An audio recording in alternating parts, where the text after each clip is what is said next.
Folks had said, had we gotten wind of these vaccines before the election, it might have had different results. There's no way of knowing that. So we're going to move to the future and think of what the impact could be on the Georgia runoff Senate race. And now, given the fact that 2 vaccines are out and more could be on the way, Amanda Makki joins us right now, GOP strategist, also attorney. You know, it is interesting. We'll never know, had we gotten this kind of news before the election, whether it would have altered the results. So best we could do is sort of gauge how all this vaccine news could affect the Georgia runoff races. What do you think?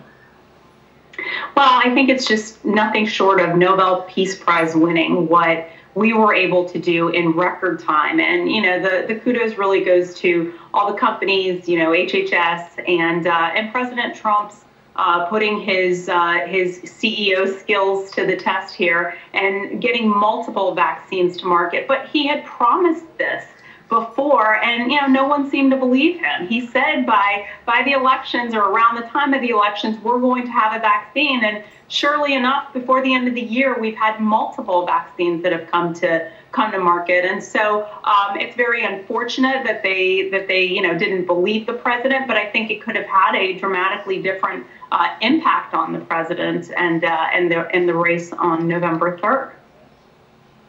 Let me get a gauge from you, though, Amanda, where this goes, because the runoff election, of course, is crucial to Democrats. They need to win both of those seats to take control of the Senate. But it's at a time where whatever progress the president, and kudos to him when even, you know, Dick Durbin, the Democratic Illinois senator, gives high praise to Operation Warp Speed for making this possible.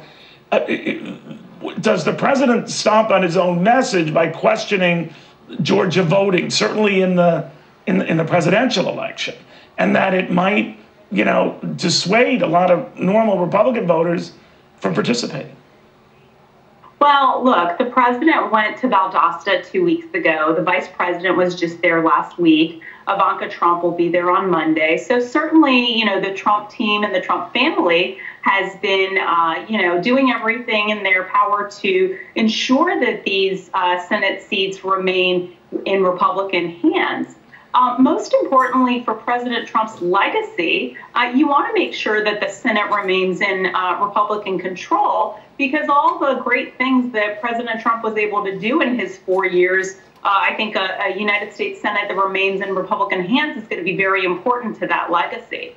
It's really the only stopgap we have in making sure that there's a check and balance on government after you know, January. So I think it's very important to President Trump's legacy.